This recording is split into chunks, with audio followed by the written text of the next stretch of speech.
huge congratulations, first World Cup. I guess, how are you feeling? Yeah, pretty excited. Yeah, obviously first World Cup.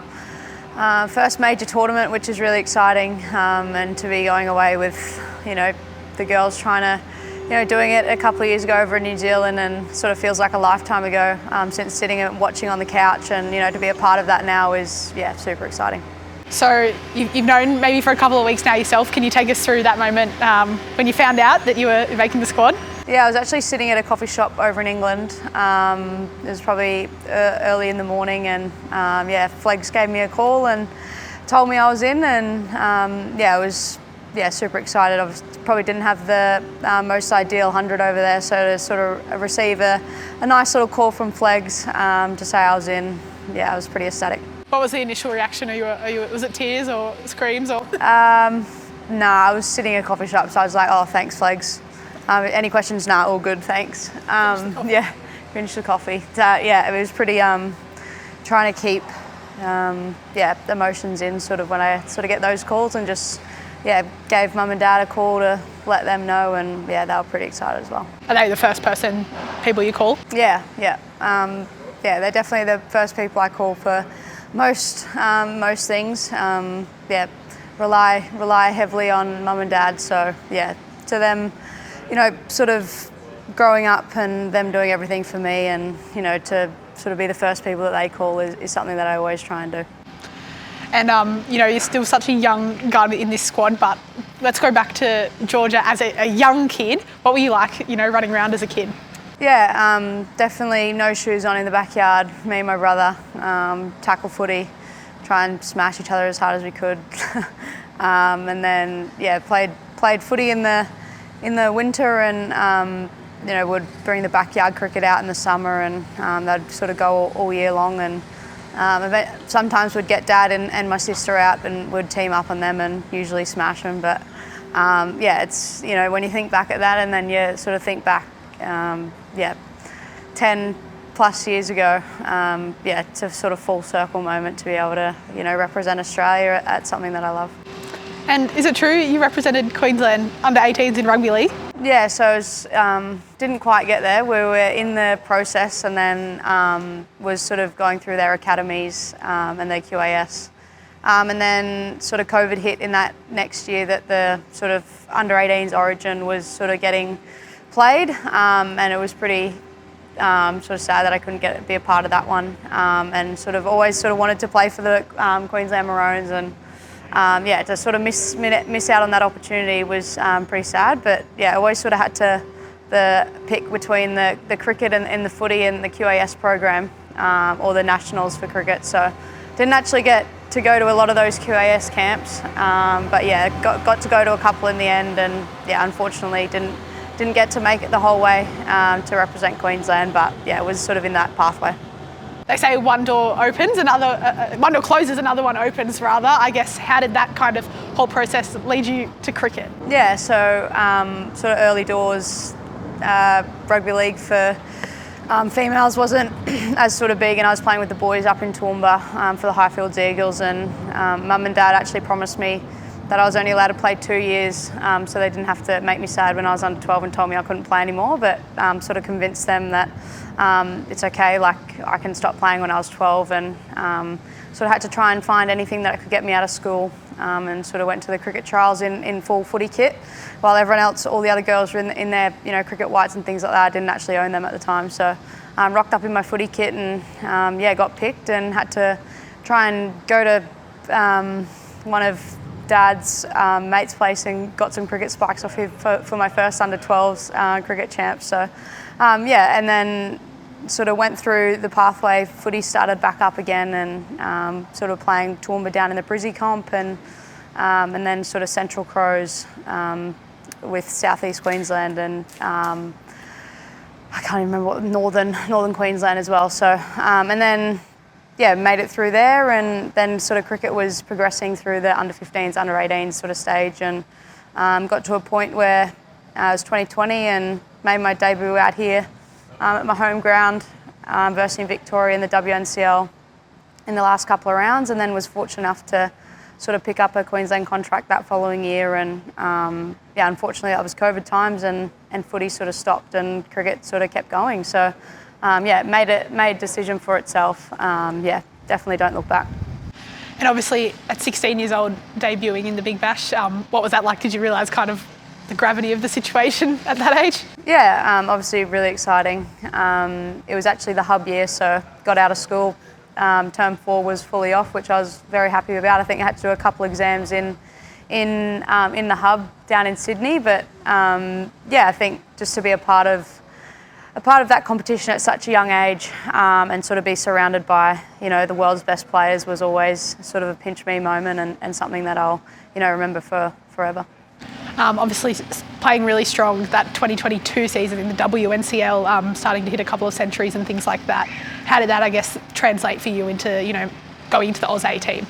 Yeah, I think sort of working on your craft, sort of through that domestic scene, and sort of knowing that, you know, I put all the work in, and sort of when you finally get that first, you know, breakthrough century or something like that, you sort of gain that confidence that you can sort of do it again and again. And yeah, I was fortunate enough to get a couple, and you know, put some strong performances out for Queensland, and yeah, probably didn't quite click in the Big Bash until I sort of moved down to the Thunder last year. But yeah, so yeah, just working super hard and being able to, you know, perform on the domestic scene to yeah, sort of all the hard work sort of showing.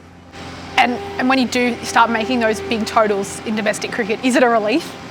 Yeah, I think sort of you work so hard at your game in the pre-season, it can sort of be a long time at times, you know, through that June, July, August, but sort of, yeah, being able to perform and do your job that you train so hard for is always a sort of relieving, and sort of just, you know, thankful that all your work has sort of led you in the right space to be able to perform on the big stage.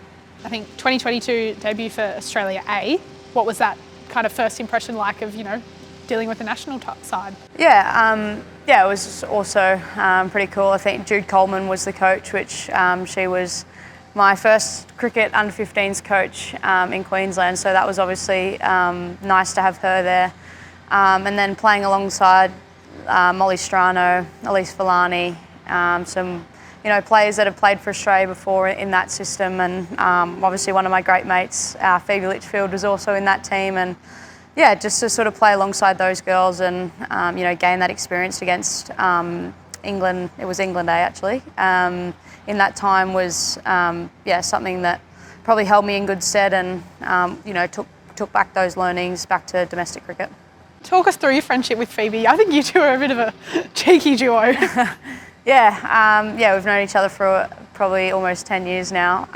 You know, went through the sort of underage system together. She was playing for New South and I was playing for Queensland, and we sort of joined up for the first time when we made the under-15s Australian team together, and she was scoring runs for fun and I couldn't hit them off the square. So yeah, just, you know, having her in this team and in the Thunder as well, like she's, yeah, one of my best mates, and yeah, pretty glad I get to play alongside her. What's her most annoying habit? She's too hard on herself. Yeah, she's way too hard on herself, and yeah, I think that's obviously the high standards that she has, but yeah, sometimes she's absolutely smashing it and she, you know, doesn't think she's hitting it well. So that's probably her annoying habit, because she's that good that yeah, every time she messes up a little bit or something like that, she's pretty hard on herself. And what makes you two kind of gel together? I think you mentioned, you know, one point opposite ends of the scoring spectrum, but, you know, what made you two work? Yeah, I think we just sort of bring out the best in each other. She's, yeah, funny character, great personality, and something that sort of, yeah, we was pretty just being silly together, really. Do some pretty stupid things, and yeah, we just, just silly things that you know, 15-year-old girls do, and then we sort of, yeah, had the bond, and we sort of just kept in touch through our underage years, and yeah, she probably is the one that says she's got me down to the Thunder, which we can say that, but yeah, so just, yeah, to have her around here and in that scene as well is something pretty special. You're a Queenslander like, through and through, so how did it feel moving down to New South Wales to play for the Thunder? Yeah, I think everyone knows it was a big tough decision for me. I was don't love the idea of playing for a New South Wales team, but I think I couldn't pass up the opportunity to go down and opening the batting for the Sydney Thunder, and green's my favourite colour too, so that maybe helped the decision. Playing for the Thunder, and whether it was Phoebe or not who led you there, I guess that then led you to that ODI call up when you first found out you were making your debut. You know, did you expect it?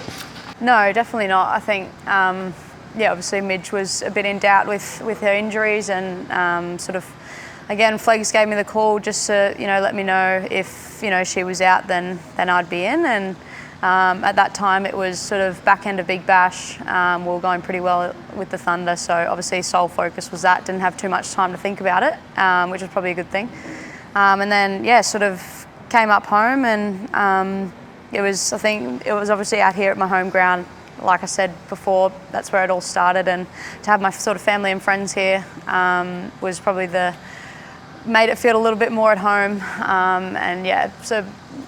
Just grabbing the opportunity down at the Thunder to sort of give back to them, giving me that opportunity for someone that I probably didn't feel like I probably did all I could to deserve to open the batting. But to sort of give back to them for that is something that I'll always appreciate, for them giving me that opportunity. I guess for those watching and listening, we're at Allan Border Field. You've mentioned somewhere that you've played so many times and feels home to you. So you make your debut in the first ODI, and then second ODI. I guess, how well do you know this ground?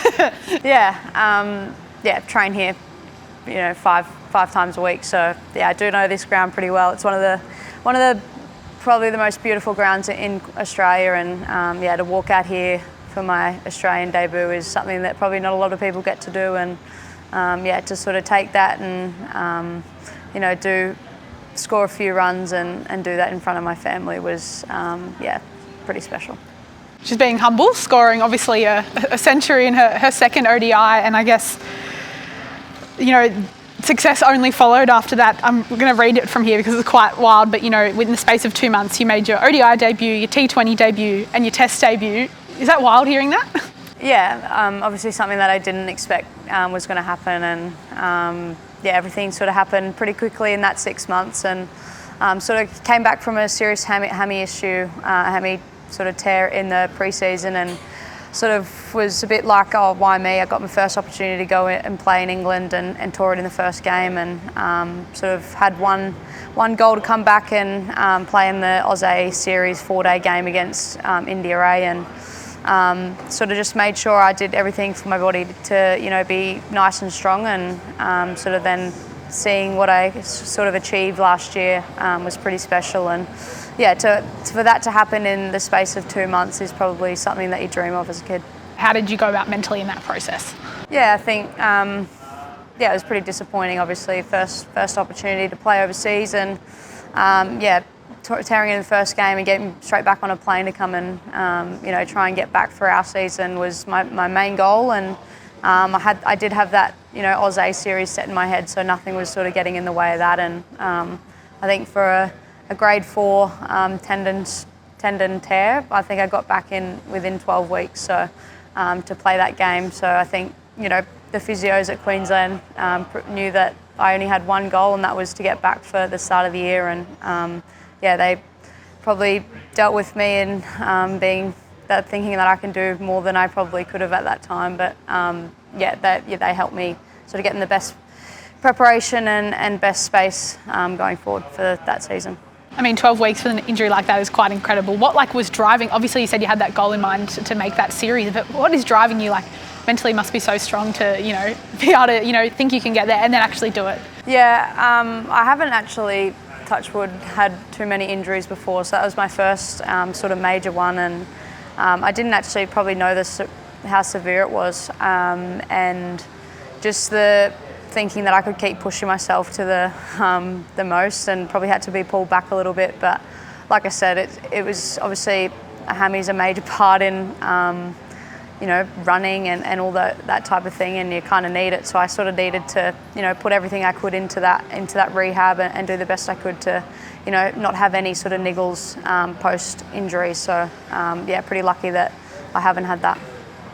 In terms of all that happening, you also get a call up to play in the Women's Premier League in India. You're a girl from Toowoomba, haven't left Australia too many times. Tell us about your experience getting on the plane in India.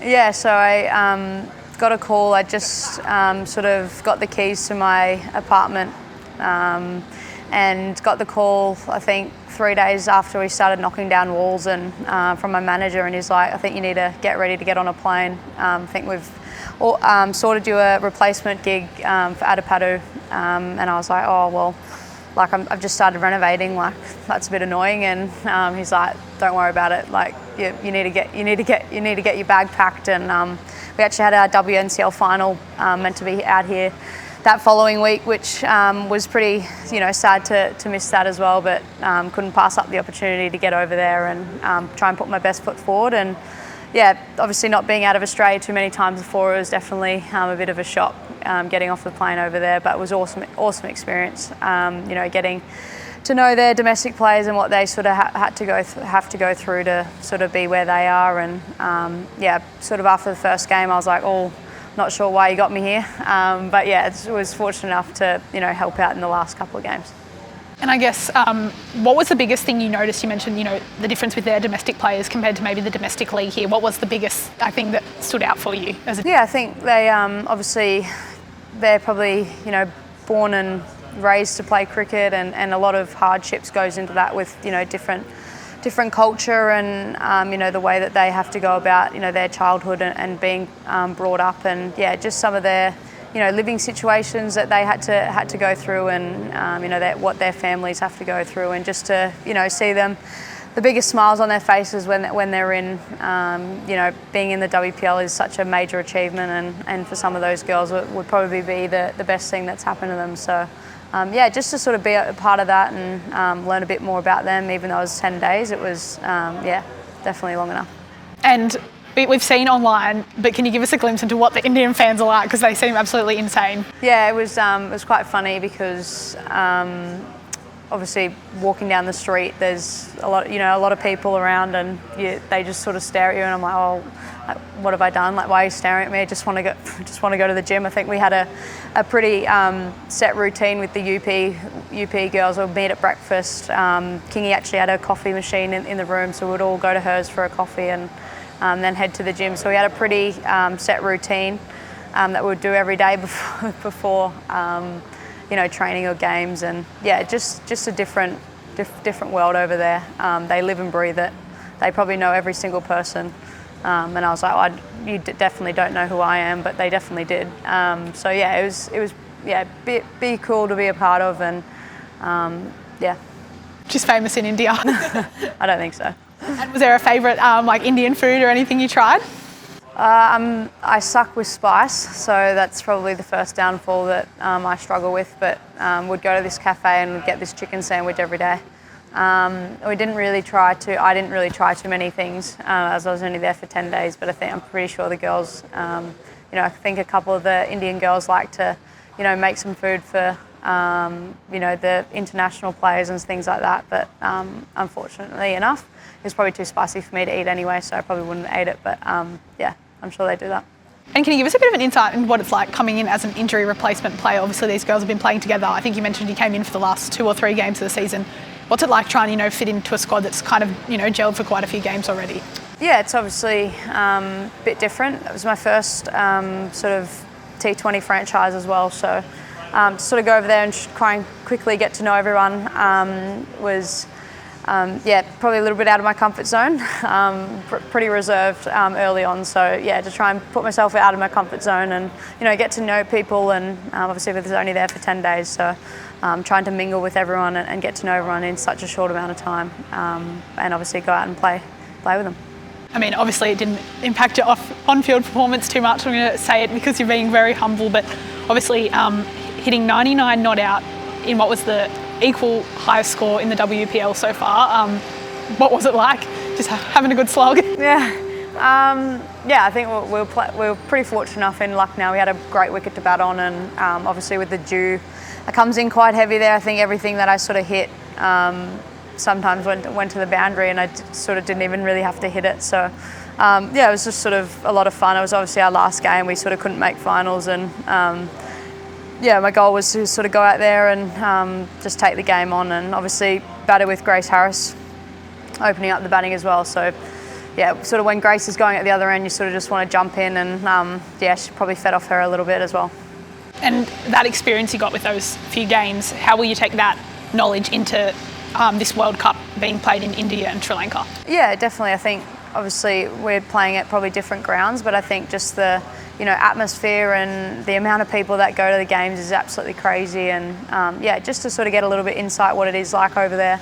Like I said, wasn't there for too long, but yeah, just the sort of grounds and what they're sort of, how quick the outfield is and things like that. I'm sure it'll be the same with really good wickets. So yeah, it was a great experience, and hopefully can, take that into the next 8 weeks. And are the fans distracting, or is it something you use to your advantage as a player? Well, it's just very loud. Like it's, yeah, probably the most people that I've ever played it in front of, and which is also pretty cool. Just to sort of look up and see, the stands pretty full with pretty big stadiums, especially when we're playing RCB as our last game. Obviously, their fans are crazy, and I'm pretty sure they all made the trek down to Lucknow, and yeah, just to sort of look up and see that many people sort of there for a women's game of cricket was, yeah, it was pretty cool. And congratulations are in due, because obviously this year you got awarded your full-time contract with Cricket Australia. What does that mean to you? Yeah, so obviously very fortunate enough to sort of grab that contract. I sort of, like I said, 12 months ago, would never have thought of I'd be in this position that I am, and yeah, to sort of be put that, that trust in that I can do the job when needed is something special to me, and yeah, I've been working really hard to try and put my best foot forward and add to this team as much as I can. You mentioned, quite close with your family and they always come and watch and things like that. Who would you say has had the biggest impact on you as a person? Probably my mum. Yeah, she's sort of obviously living in Toowoomba, coming down here. She would drive me down 4 or 5 times a week just for underage training, and obviously driving back to Toowoomba now, I know how it's quite long, 2 hours each way. On a school night, would miss most of quite a bit of school, and just, yeah, for her to, don't worry about her work and, drive me, and then obviously picking up our lives and moving down to Brisbane, obviously not an easy for someone that's lived in Toowoomba pretty much her whole life. And yeah, mum and dad, to be fair, it's both of them. Dad was a major part in all my training up in Toowoomba, and would do anything for me, and yeah, just to have those, I was pretty lucky to struck gold when my parents, they're my parents, and yeah, I definitely wouldn't be here without all they've done for me, and yeah, I think I'll be forever in debt to them. And from that little girl running around with no shoes on, trying to get her dad and brothers out in the backyard, what advice, looking back, would you give to her if you could give her some? I just think, yeah, continue to have fun. I think when you're sort of in different positions, you can forget that sometimes, and the reason why you're actually, in the place you are is, enjoying yourself and, not taking anything for granted, probably. I think I always wanted to be some type of sportswoman, and, to be, not everyone gets the sort of lucky enough to pull on the Australian colours, and yeah, I think it was just forever grateful that I get to do this as a job now. Okay, we're going to the less serious questions now. Yeah. What's your biggest cricket ick? When you can see the batter's thigh pad out the back of their... Yeah, like you need to tuck your shirt in over your pants. Is there anyone who does it? Grace Harris, actually. I'm pretty sure I see Grace's strap. She also wears, her strap comes right across her bum. What's another one? Another one is keepers in a short sleeve. I don't think that happens too much, but if you do, it's not a great look. Heading over to India, obviously, very shortly, what's one thing you definitely need to be taking on that plane with you can't travel without? Ooh, coffee machine. What is it with you guys and the coffees? Coffee machine, 100%. Are you a bit of a barista? I do love making a coffee. It's got a nice one set up at home, my Rocket Espresso. Shout out to you guys. Yeah, great coffee machine, and be taking that over. What's the go-to coffee order? Skim flat white. Unless there's real chocolate, then I'll get a cappuccino. If you could pick any female sports person from any sport anywhere in the world to join you guys at the World Cup and play alongside you, who would it be? Ooh. Ash Barty. We could grab Ash Barty back. I think she'd fit in nicely, and she obviously has played cricket before. She'd have to come out of retirement, so yeah. Opener, middle order, where are we thinking? I think she could middle order, just come in and smash a couple at the end. Yeah, I reckon Ash Barty. Seal victory. Going back, you obviously made your test debut at the start of the year. Who gave you that baggy green? Belinda Clark. Yeah, sort of.